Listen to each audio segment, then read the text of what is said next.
Warahmatullahi wabarakatuh. Salam sejahtera bagi semuanya. Welcome back to my channel TPMDes. Selamat datang kembali pada channel TPMDes. Hai sobat-sobat TPMDes dimanapun berada, informasi terkait rekrutmen ASN P3K tahun 2022. Nah sobat-sobat TPMDes dimanapun berada, ada informasi dari PGRI, yaitu Forum PGRI Pusat Bapak Ibu ya, dari Ibu Unifa Rosidi, ini selaku Ketua PGRI Pusat, mendatangi kantor Kemenpan RB, yaitu bersama Menteri Pan RB Bapak Anwar Anas ya. Nah, dari di sini dari audiensi tersebut beberapa hasil yang bisa kita petik ataupun kita dapati dari hasil audiensi tersebut. Nah, ini penyerahan dari hasil untuk audiensi bersama Menpan RB.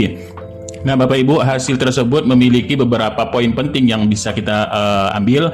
Yang pertama di sini, alhamdulillah sekali jajaran pengurus PGRI besar Ketua PGRI DKI Jakarta ini baru selesai diterima oleh Bapak Abdullah Azwar Anas ya dari Menpan RB. Ada beberapa poin, ada 6 poin di sini. Yang poin pertama adalah ada 2 agenda, yaitu penyelesaian guru honorer dan tenaga kependidikan atau GTK dan perjuangan agar tunjangan profesi guru TPG tetap ada pada RUU Sikdinas.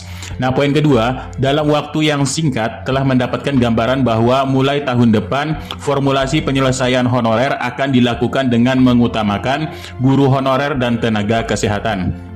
Poin ketiga, guru yang lulus passing grade tahun lalu, honorer K2, dan guru yang telah mengajar 3 tahun ini menjadi prioritas. Ini sudah ada di Menpan RB Bapak Ibu ya. Kemudian PGRI harus terus mengawal kepada kepala daerah agar mereka diusulkan. Jadi masalah anggaran ini sudah clear, ya harus di-clearkan dengan para kepala daerah. Nah, inilah yang selalu menjadi masalah Bapak Ibu ya di daerah, bahwa anggaran untuk mengusulkan formasi di daerah ini sangat sulit karena dia masalah anggaran. Nah, inilah yang harus di-clearkan antara pemerintah daerah serta pemerintah pusat untuk ya mengangkat itu yang belum terangkat di tahun 2022 ini.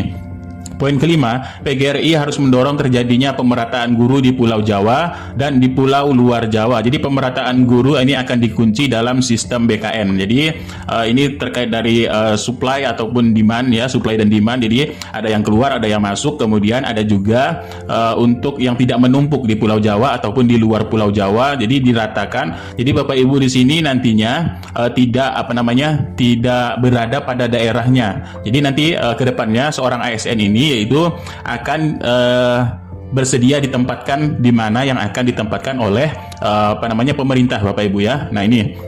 Kemudian yang poin 6, jadi PGRI memohon agar rencana penghapusan TPG ini dibatalkan dengan sejumlah argumen yang telah disampaikan. Jadi meskipun bukan domainnya oleh Menpan RB, tetapi karena masih dalam lingkup birokrasi ASN maupun non-ASN, maka PGRI ini memohon perannya untuk turut mengawal sikap PGRI. Di sini salam solidaritas Ibu Unifa Rosidi Bapak Ibu ya, di sini adalah Ketua PGRI Pusat. Nah, inilah hasil dari pembahasan Kemenpan RB terkait permasalahan honorer atau guru-guru honorer, yaitu baik guru dan tenaga kependidikan. Oh iya Bapak Ibu, tenaga kependidikan ini untuk yang kependidikannya ya, untuk yang masalah tata usaha, kemudian tendik dan sebagainya di sini akan dirumuskan oleh Kemendikbudristek di sini Bapak Ibu. Untuk tahun depan ya, ini sudah dirumuskan untuk kesejahteraan tendik ya. Tendik ini seluruhnya mencakup TU, mencakup operator ya. Ini yang operator ini yang siang malam berkulat dengan data ya. Kemudian perpustakaan, kemudian penjaga sekolah dan lain sebagainya. Nah, ini sudah dirumuskan formulasi dari Kemendikbudristek. Kita tunggu saja kabar baiknya nanti tahun depan untuk tenaga tendik ya.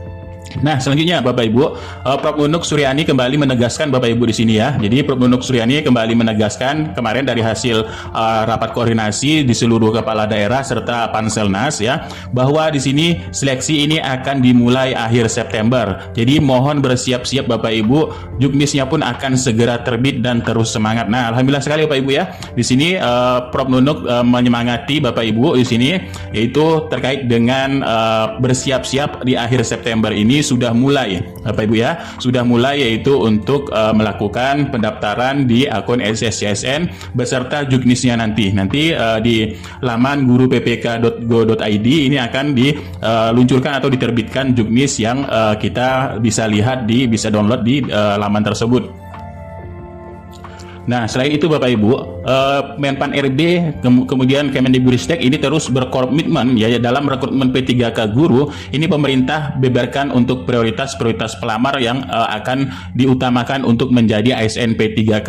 Nah, pemerintah ini selalu memprioritaskan untuk pengadaan aparatur sipil negara ASN tahun ini, yaitu mulai dari pelayanan dasar ya. Pelayanan dasar apa itu? Yaitu untuk guru dan tenaga kesehatan. Ini sudah pasti di di birokrasi ataupun di pemerintahan, ini guru dan tenaga kesehatan ini menjadi domain utamanya ya untuk menjadi pegawai pemerintah. Tetapi tidak menyampingkan untuk jabatan-jabatan lainnya Bapak Ibu, karena jabatan lainnya turut juga memang menjadi prioritas dan andil dalam membangun negeri ini Bapak Ibu ya. Nah, jadi prioritas ini sesuai dengan arahan Bapak Presiden Joko Widodo yang berfokus pada pembangunan kualitas sumber daya manusia. Nah, Menteri Pan RB juga ya di sini Bapak Abdullah Azwar Anas ini menuturkan memang salah satu prioritas pemerintah saat ini adalah pemenuhan kebutuhan guru terlebih dahulu ya dan tenaga kesehatan ini secara nasional. Jadi arah kebijakan pengadaan ASN tahun 2022 berfokus pada pelayanan dasar guru dan tenaga kesehatan yang sangat berkaitan erat dengan pembangunan SDM atau sumber daya manusia sesuai yang diamanatkan oleh Bapak Presiden Joko Widodo. Nah, selain itu Deputi SDM Kemenpan RB Bapak Alek Denny menjelaskan pada tahun 2022 ini ya, untuk yang diprioritaskan ini adalah guru. Jadi guru ini memiliki 3 kategori pelamar, yaitu pelamar prioritas 1 atau P1 ini untuk tenaga X kategori 2 ya, untuk kemudian guru non ASN dan lulusan PPG serta guru swasta yang pada masing-masing kategori ini telah memiliki nilai ambang batas pada seleksi tahun 2021 kemarin. Ini untuk yang P1 ya Bapak Ibu. Tetapi kemarin ini belum mendapatkan formasi. Jadi prioritas 1 ini adalah yang telah lulus nilai ambang batas. Nah, adapun pelamar prioritas 2 atau P2 ya, ini adalah THK 2 serta pelamar prioritas 3 adalah yaitu guru honorer negeri di sekolah negeri ya non ASN yang terdaftar di Dapodik dan masa kerjanya minimal 3 tahun. Lalu adapun lulusan pendidikan profesi guru atau PPG yang terdaftar di basis data Kemendikbudristek serta mereka yang terdaftar pada data pokok Dapodik masuk dalam kategori umum yang belum 3 tahun. Nah, sering Bapak Ibu ini salah mempersepsikan tentang PPG ya. Jadi ini PPG-nya adalah PPG prajabatan ataupun PPG yang belum menjadi guru Bapak Ibu.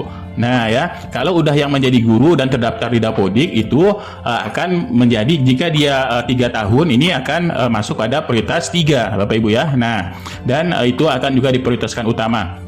Selain itu, PLT dari Dirjen Guru Tenaga Kependidikan Prof. Nunuk Suryani menjelaskan dari pelamar prioritas 2, prioritas 3 ini dilakukan 3 mekanisme. Pertama, kesesuaian kualifikasi ataupun observasi Bapak Ibu ya. Di sini ada akademik, kompetensi, kinerja, pemeriksaan latar belakang, background check. Kemudian mekanisme kedua adalah untuk dimensi kompetensi profesional, pedagogik, sosial serta kepribadian.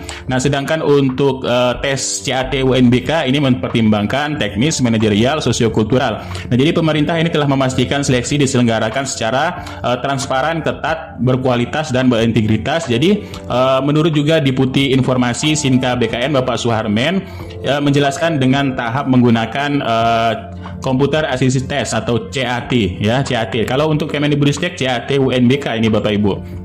Nah, untuk soal yang tersedia telah diterima oleh BKN ini ada sebesar 4.750 soal untuk SKD TASN. Kemudian soal ini terdiri dari 4.000 soal seleksi kompetensi P3K, 2.000 soal manajerial dan 1.700 sosiokultural serta 250 untuk wawancara. Ini telah serahkan kepada BKN. Nah, berkaca dari seleksi tahun lalu, BKN menemukan celah kecurangan. Jadi pemerintah ini bergerak tegas dengan mendiskualifikasi dari 300 peserta. Ini bukan hanya didiskualifikasi dari tes untuk selanjutnya, tetapi tidak boleh ikut seleksi TASN selamanya karena NIK-nya mereka ini dicatat dalam aplikasi di BKN. Ya Bapak Ibu, jangan sekali-sekali ini Bapak Ibu melakukan kecurangan untuk mendapatkan hal-hal yang ini kan ibaratnya kalau P3K saja ini sementara Bapak Ibu ya. Karena sementara dalam artian ini bisa saja ya, bisa saja Bapak Ibu ini diberhentikan karena kebutuhannya tidak memadai di pemerintah daerah. Jadi tergantung lagi, jadi tergantung di daerahnya kebutuhan tersebut. Jadi seperti yang diketahui, pemerintah ini melalui Kemenpan RB telah menetapkan sebanyak 530,28 kebutuhan aparatur sipil negara. Ini secara nasional untuk tahun 2022, datanya per 6 September ya. Jadi jumlah tersebut merupakan total penetapan kebutuhan untuk pusat ini sebanyak 90.690,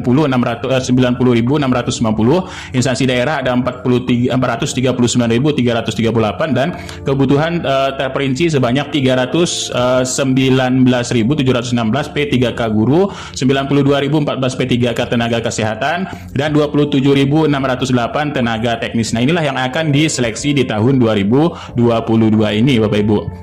Nah, itulah sedikit informasi terkait seleksi CSN P3K tahun 2022. Kemudian ini juga